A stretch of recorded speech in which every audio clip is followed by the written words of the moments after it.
الحمد لله وكفى وسلام على عباده الذين اصطفى أما بعد فأعوذ بالله من الشيطان الرجيم بسم الله الرحمن الرحيم اليوم نختم على أفواههم وتكلمنا أيديهم وتشهد أرجلهم بما كانوا يكسبون صدق الله العظيم الحمد لله সবুজ বাংলা টেলিভিশনের সম্মানিত চেয়ারম্যান সাহেব ও অন্যান্য কর্মচারী কর্তৃপক্ষ সকলের প্রতি আসসালামু আলাইকুম ওয়া রাহমাতুল্লাহি ওয়া বারাকাতুহু। আলহামদুলিল্লাহ ভাই, আজকে যে একটি আয়াত পড়া হয়েছে, এই আয়াতে আল্লাহ তাআলা কত সুন্দরভাবে বলে দিয়েছেন যে তোমরা দুনিয়ার মধ্যে যেই কাজ করো, যেভাবে থাকো, যেভাবে কাজ তুমি করো, যত গোপনে গিয়ে তুমি কাজ করো, আমি আল্লাহ সব কিছুই জানি। কিয়ামতের ময়দানে যখন কোনো এক ব্যক্তি বলবে, আল্লাহ আমি তো মিথ্যে বলিনি, আমি তো মিথ্যা কথা বলিনি, আমি সুদ খাইনি, আমি খুন করিনি, এমন তো ভাবে তাকে আল্লাহ তাআলা একটা গুনাহ দেখাবে আর সে বলবে আমি এই কাজগুলো করিনি। প্রত্যেকটা কাজের মধ্যে সে অস্বীকার করে যাবে। আল্লাহ তাআলা বলবেন যে বান্দা তুমি এই কাজ করোনি, তখন তার সামনে একটা পর্দা ভেসে উঠবে। আল্লাহ তাআলা এই আয়াত পড়ে শোনাবেন, আল-ইয়াওমা নাখতিমু আলা আফওয়াহিহিম ওয়া তুকাল্লিমুনা আইদিহিম ওয়া তাশহাদু আরজুলুহুম বিমা কানু ইয়াকসিবুন। ওই দিন তোমাদের মুখে কপাট মেরে দেওয়া হবে, মুখ দিয়ে তোমাদের কথা বলার ক্ষমতা থাকবে না। তুমি যে হাত দিয়ে গুনাহ কাজ করেছো, ওই হাতে তোমাকে সাক্ষী দিবে, আল্লাহ আমি এই হাত দ্বারা সে এই ব্যক্তি খুন করেছে, অমুক ব্যক্তিকে খুন করেছে, আমি এই মুখ দ্বারা মিথ্যে কথা বলেছে, আমি হাত সাক্ষী। পা বলবে আল্লাহ আমি পা সাক্ষী দিচ্ছি, আমি পা দ্বারা হেঁটে গিয়েছিল এবং পা দ্বারা হেঁটে গিয়ে এই লোকটিকে খুন করেছে। চক্ষু বলবে আল্লাহ আমি চোখ, আমি সাক্ষী দিচ্ছি, আমি দেখেছি যে এই লোকটা মিথ্যে বলেছে, খুন করেছে, ব্যভিচার করেছে, অত্যাচার করেছে, আমি সাক্ষী দিচ্ছি।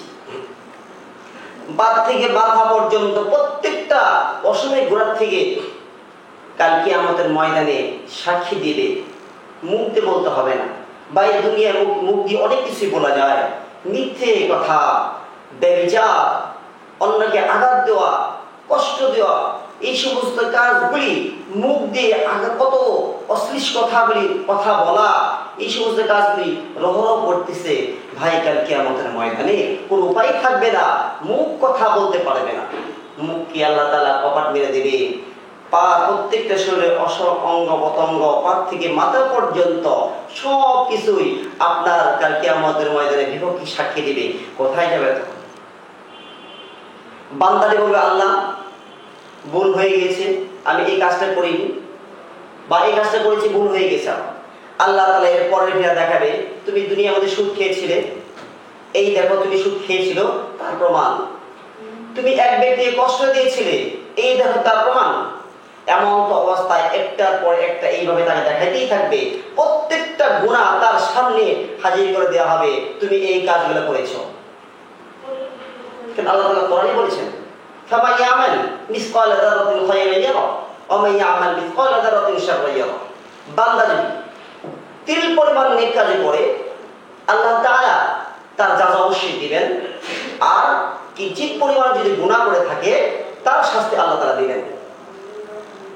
তিল পরিমাণ যদি নেক কাজ করে তাকে জান্নাত দিবে, আর তিল পরিমাণ যদি গুনার কাজ করে, ছোট থেকে ছোট গুনার কাজ করে, আল্লাহ তাআলা ওই গুনার শাস্তিও তাকে ভোগ করতে হবে, শাস্তি দিবেন। দুনিয়ার মধ্যে যে সমস্ত মিথ্যে কথাগুলি বলে, অত্যাচার করে, তখন সে বলবে আল্লাহ আমি মিথ্যে বলিনি। দুনিয়ার মধ্যে মিথ্যে বলে পার পেয়ে যায়, বিভিন্ন মানুষকে ধোঁকা দেয়, ওখানে ধোঁকা দেওয়ার কোনো উপায় থাকবে না। না ফেরেশতার কোনো কথা শুনবে, না আল্লাহ তাআলা তার কোনো কথা শুনবেন। একমাত্র ওখানে শুধু নেককার বান্দা যে আল্লাহ তাআলাকে ভয় করেছে, রাসূলকে ভালোবেসেছে, সুন্নতকে আটকে ধরেছে, ফরজকে ঠিক আদায় করেছে, ওয়াজিবকে ঠিক আদায় করেছে, সুন্নত মুআক্কাদা তার মধ্যে রয়েছে, প্রত্যেকটা সুন্নাত তার দেহের মধ্যে রয়েছে, সুন্নত অনুযায়ী কাজ করেছে, ওই ব্যক্তি কাল কিয়ামতের ময়দানে পার পেয়ে যাবে। ভাইজান, কাল কিয়ামতের কঠিন সময় এমন হবে যে কিয়ামত হওয়ার পরেও 40,000 বছর পর্যন্ত সব কিছু তস্তস হয়ে মাটি হয়ে থাকবে, সব তস্তস হয়ে যাবে। আল্লাহ তাআলা অহংকার করে বলবে, আমি আল্লাহ জীবিত ছাড়া আর কেউ জীবিত নেই। আজকে কোথায় ওই সমস্ত লোকগুলি, যে লোকগুলি দুনিয়ার মধ্যে অহংকার করেছো যে আমি বড় হয়েছি, আমি টাকাওয়ালা হয়েছি, আমি শক্তিশালী হয়েছি, আমি গর্ব করেছি, আমি বলে গর্ব করেছো, সেই লোকগুলি কোথায়? আল্লাহ তাআলা নিজেই বলবেন, না, আজকে আর কেউ নেই, ওই সমস্ত কোনো লোক নেই। আমি শুধু এক আল্লাহ জীবিত রয়েছি, আমি আল্লাহ ছিলাম, আমি আল্লাহ থাকবো, আমি আল্লাহ অতীতেও ছিলাম। ভাই, এখনো সময় আছে আমাদের মধ্যে, এই সময়ের মধ্যে একটু আমল করে নেই, 5 ওয়াক্ত নামাজ পড়ি, ওই কিয়ামতের কথা স্মরণ করি, আল্লাহ তাআলার কাছে প্রতিদিন তওবা করি যে হাসরের ময়দানে এমন এক সময় আসবে 30,000 বছরের একটা রাস্তা হয়ে যাবে, আবার উপরে 50,000 বছরের একটা দিন হবে যে বিচার হবে। ভাই, আমাদের 60 বছরের জিন্দেগি, তাই বাড়িঘর কত কিছু করে ফেলি, কিন্তু কঠিন সময় যে আসবে, যে সময় 30,000 বছর, 50,000 বছর, 40,000 বছর, এত দিন একটু চিন্তা করে দেখেন কি করে কাটবে। তো ভাই, এখনো সময় আল্লাহ তাআলার কাছে সময় আছে, তওবা করে কাল কিয়ামতের কথা স্মরণ করে আল্লাহ তাআলার ভয় দিলে ঢুকে, নবীর প্রেম আমার দিলে ঢুকে আল্লাহ তাআলার কাছে নত হয়ে প্রতিদিন সকালে আমরা আল্লাহ তাআলার সকাল বিকাল তওবা করি, আর 5 ওয়াক্ত নামাজ আদায় করি, মিথ্যা থেকে বেঁচে থাকি, মিথ্যার কথা না বলি, মিথ্যার ধারে কাছে না যাই, সুদ না খাই, ব্যভিচার না করি, অন্যকে যেন কষ্ট না দেয়, আমার দ্বারা কোনো মুসলমান যেন কষ্ট না পায়, এই কাজ বেশি বেশি করি, তাহলে আল্লাহ তাআলা আমাদের প্রতি খুশি হয়ে যাবেন, দুনিয়া আখিরাতে আমরা সকলেই শান্তি পাবো। ওয়া আখিরু দাওয়ানা আলহামদুলিল্লাহি রাব্বিল আলামিন। আসসালামু আলাইকুম ওয়া রাহমাতুল্লাহি ওয়া বারাকাতুহু।